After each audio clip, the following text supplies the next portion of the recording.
everyone, and editing me here. So, today's video is a crafty video, but I am dubbing this my first cosplay fail. I have not had a lot of projects not go my way so far since I started vlogging all this stuff, but this project definitely did not go my way. So, I'm going to show you guys this backdrop I made for my niece's first birthday party, but I also wanted to use it for my mermaid video this year. I wanted to have this chair and this background and all of these things. And so I made the background, and the humidity killed me, and I definitely made a few mistakes with the craft foam because I have never used it before.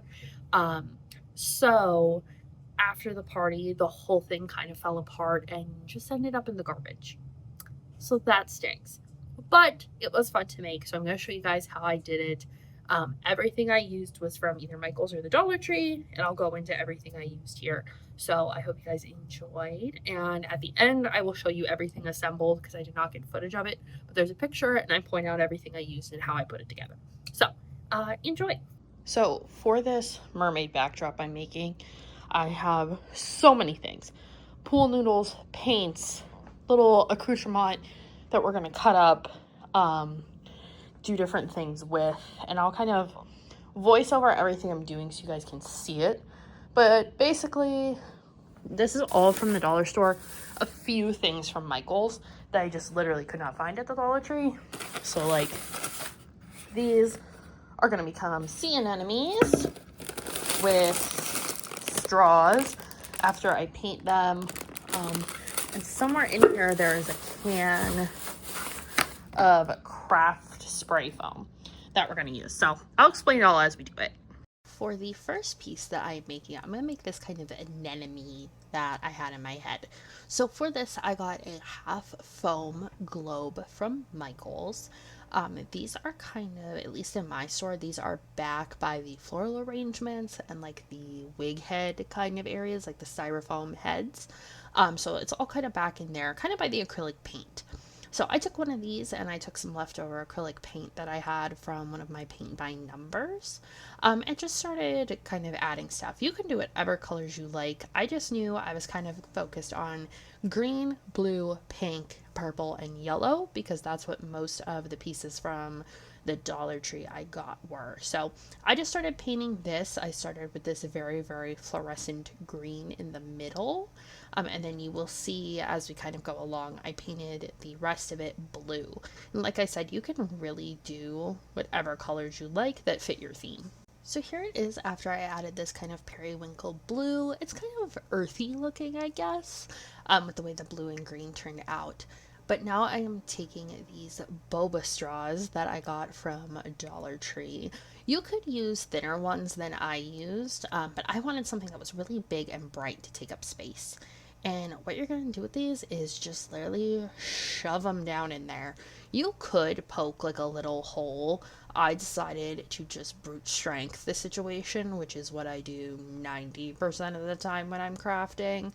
But you could definitely take like a little screwdriver or even a pair of scissors or something and cut a little hole to shove these down in here. Because a few of them did go all the way through, which is not necessarily bad because it does still hold them in place.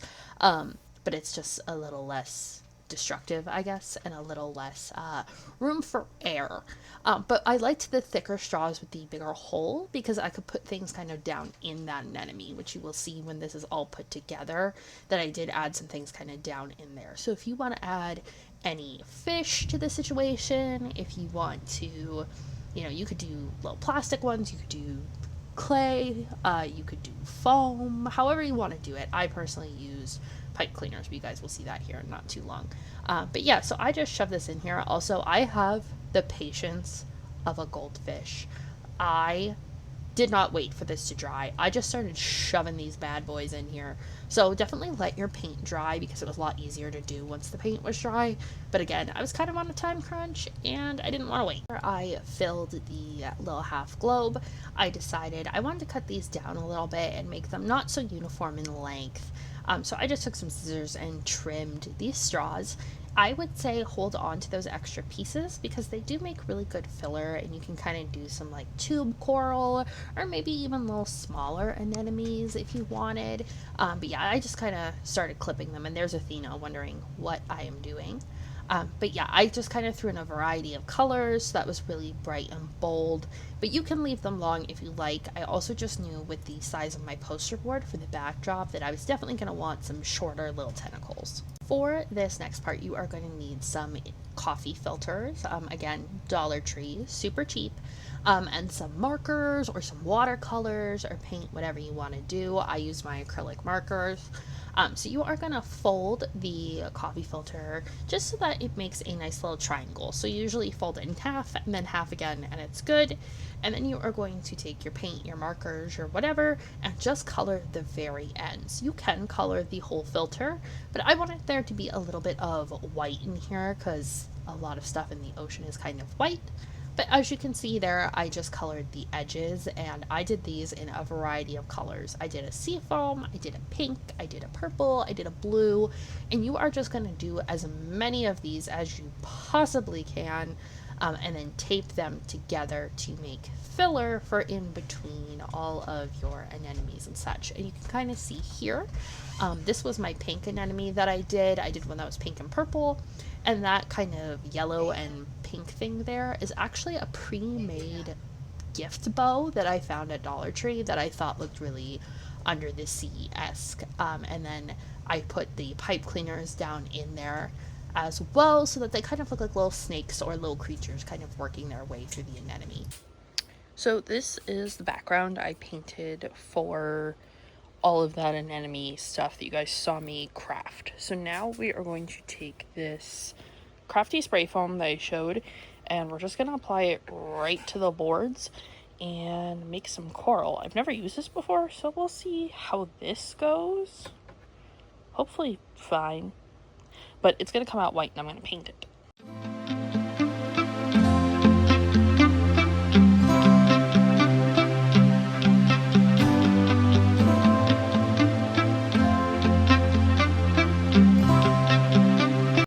It is time for kind of the focal point of this project, and that is the pool noodle coral.